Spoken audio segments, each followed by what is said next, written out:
या कुक्षि विवरे कृत्वा स्वयं रक्षति सर्वतः। नमामि जननीं देवीं परां प्रकृतिरूपिणीं। कृच्छ्रेण महता देव्या धारितोऽहं यथोदरे। तत्प्रसादात् जगद्दृष्टं मातुर्नित्यं नमोऽस्तु ते। पृथिव्या यानि तीर्थानि सागरादीनि सर्वतः वसन्ति यत्र तां नौमि मातరం భూతిహేతవే. మాతృదేవో భవ పితృదేవో భవ. ఇప్పుడు మనము ఆగస్టు నెల 2026 సంవత్సరంలో గోచార ఫలితాలు ద్వాదశ రాశి వారికి ఎట్లా ఉన్నాయి అనే విషయాన్ని మనం సశాస్త్రీయంగా తెలుసుకుందాము. శాస్త్రం కాకుండా ఒక్క మాట కూడా ఉండదండి. మిమ్మల్ని ఆనందపరచడం కోసం ఏవో లేనిపోరి మీకు లక్షలు వస్తాయి, కోట్లు వస్తాయి, నువ్వు కోటీశ్వరుడు అయిపోతావు, పిల్లకి పెళ్ళి అయిపోతుంది, నీ వెనకాల 5 అమ్మాయిలు పడుతున్నారు, ఇలాంటివి ఏమీ ఉండవండి. శాస్త్రం ఎంతవరకు చెప్పిందో అంతవరకే. రాసి పెట్టుకుని బల్లగుద్ది చెబుతున్నా హరి హరాదులు, ఈ బోడిగాడు చెప్పేదానికి హరి విష్ణువు, హరుడు అంటే శివుడు, వీళ్ళు కూడా తప్పించలేరంట. ఇలాంటివన్నీ ఏం ఉండవండి. శాస్త్రం చెప్పినంత వరకు నేను చెప్తాను. అందుచేత మీరు శాస్త్రమే కావాలనుకుంటే దీన్ని చూడండి, మా ఛానల్స్. మిగతావి మీకు అలాంటి ఆనందాన్ని ఇచ్చేవి, చెవులకి ఆనందం, మనసుకి ఆనందం 5 నిమిషాలే, తర్వాత ఏమి ఉండదు. అది తర్వాత ఏడిపే. ఎందుకంటే మీరు దానికోసం ఎదురు చూసి డిసప్పాయింట్ అయిపోతాం, నిరాశ చెందుతాం, తర్వాత అంత దానివల్ల ప్రయోజనం. కాబట్టి శాస్త్రం కావాలంటే మాత్రం ఇప్పుడు మన ఛానల్ ఏ ఛానల్లో మీరు చూస్తున్నారో దీన్ని సబ్స్క్రైబ్ చేసుకోండి, మీరు యథార్థాన్ని తెలుసుకోండి చాలు. ధనురాశి వారికి ఆగస్టు నెల 2026 సంవత్సరం గోచార ఫలితాలు ఏ విధంగా ఉన్నాయో తెలుసుకునే ప్రయత్నం చేద్దాము. ఇక్కడ ధనురాశి వారికి తృతీయ స్థానంలో రాహు గ్రహ సంచారం జరుగుతుంది. తృతీయ స్థానంలో రాహు చాలా మంచి ఫలితాలు ఇస్తాడు. ఏ విధమైన ఫలితాలు అంటే, ఇంట బయట తెలిసిన వాళ్ళు, కొన్ని సందర్భాల్లో తెలియనటువంటి వారు కూడా మనస వాచ కర్మణ వాళ్ళ యొక్క సహాయ సహకారాలు ఆ రాహుగ్రహ ప్రభావం వల్ల వాళ్ళు చేస్తారు. మన మొహం చూసాను అనుకోక్కర్లేదండి. తృతీయ స్థానంలో గోచార రీత్యా రాహుగ్రహ సంచారం వల్ల ఆ విధమైనటువంటి మీకు సహాయ సహకారాలు అందుతూ ఉంటాయి. తదుపరి చతుర్థ స్థానంలో శని యొక్క సంచారం జరుగుతోంది. దీనిని అర్ధాష్టమ శని అంటారు. దీన్నే కంటక శని అని కూడా అంటారు. కంటకం అంటే ముల్లులా గుచ్చుకుంటాడు. ఈ చతుర్థ స్థానం అనేదాన్ని సుఖస్థానం అంటాం. ఇక్కడ తల్లి గారి విషయంలో కానీ, విద్య విషయంలోను, భూమి, గృహము, వాహనము, స్వభావం, మన సుఖస్థానం అనమాట అండి. ఈ సుఖస్థానాన్ని మొత్తం కొంచెం దెబ్బతీసేటట్టు అవకాశం ఉంటుంది. ఏదో కొన్ని ఇబ్బందులు కలిగిస్తాను ఈ విధమైనటువంటి అన్ని విషయాల్లో కూడా. ముఖ్యంగా ఈ చతుర్థ స్థానంలో శని సంచారం వాళ్ళు రియల్ ఎస్టేట్ వ్యాపారం చేసేవాళ్ళు దాని జోలికి వెళ్లకుండా ఉండటమే మంచిది.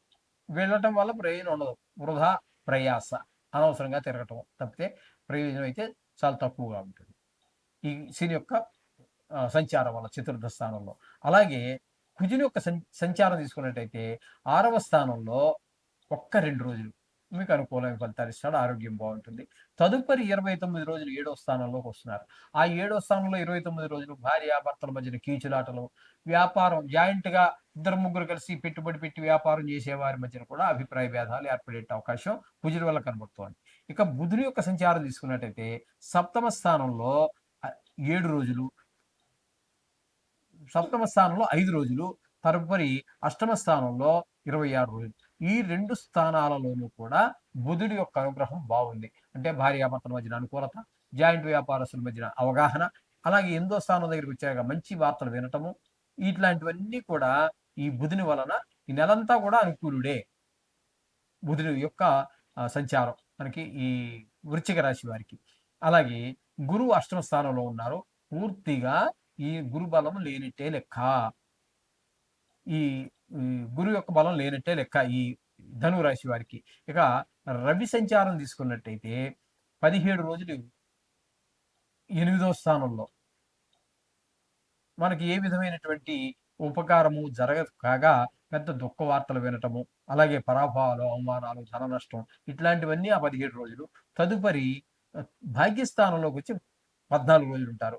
అక్కడ కూడా ఆ భాగ్యస్థానంలోకొచ్చాక కూడా ఆయన చేసేటటువంటిది ఏమి ఉండదండి. ధనధాన్యాలు ఏమి ఉండవు. ధర్మం చేయలేము. అలాగే తండ్రి గారి ఆరోగ్య విషయంలో కొంచెం చేసుకోవాల్సుంటుంది. వాహన సౌఖ్యం కరువయ్యే అవకాశం ఉంటుంది.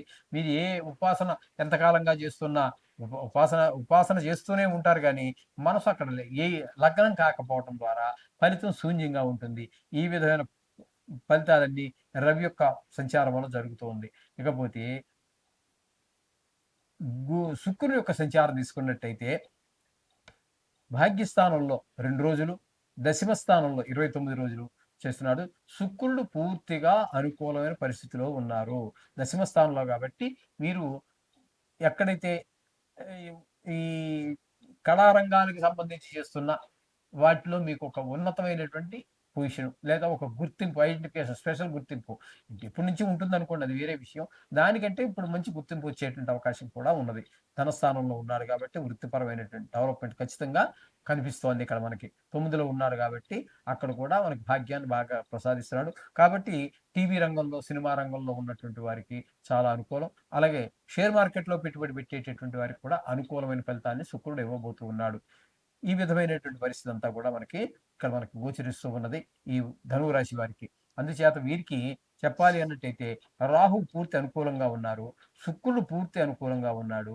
అలాగే గురువు కూడా బుధుడు కూడా పూర్తి అనుకూలంగా ఉన్నారు. ఈ విధమైనటువంటి పరిస్థితి అంతా మనకి గోచరిస్తూ ఉన్నది. కాబట్టి వీరికి యావరేజ్‌గా ఉంటుందని చెప్పొచ్చు. 3, 4 గ్రహాలు పాటు మనకి కొంచెం అనుకూలంగా ఉన్నాయి కాబట్టి బానే ఉందని మనం చెప్పుకోవచ్చు. ఏదైనా ప్రతికూల గ్రహాలు ఖచ్చితంగా ఉండనే ఉంటాయి. కాబట్టి మనం ఎప్పుడు చెప్పుకున్నట్టుగానే నవగ్రహ మంత్రం జపం చేసుకోండి. పెద్ద భయంకరమైనగా వచ్చేటటువంటిది అయితే అర్ధాష్టమ శని ఒకటి నడుస్తోంది.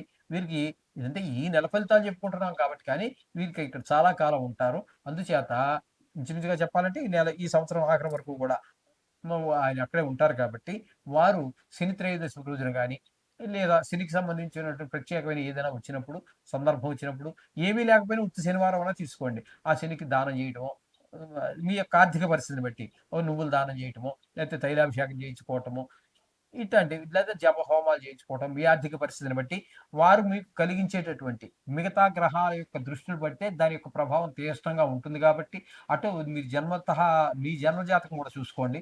అక్కడ పరిస్థితిని కూడా అంచనా వేసిన తదుపరి అవసరమైతే జపాలు కూడా చేయించండి. ఎందుకంటే సుదీర్ఘ కాలం ఉండేటటువంటి గ్రహాలు ఇవి. ఒక రాశిలో 2.5 సంవత్సరాల పాటు. అందులోకి ఆయన యొక్క ప్రభావం తట్టుకోవాలంటే సామాన్యుడికి కొంచెం చాలా కష్టమైనటువంటిది. కాబట్టి అవసరమైతే చేయించండి. శుభం భూయాత్.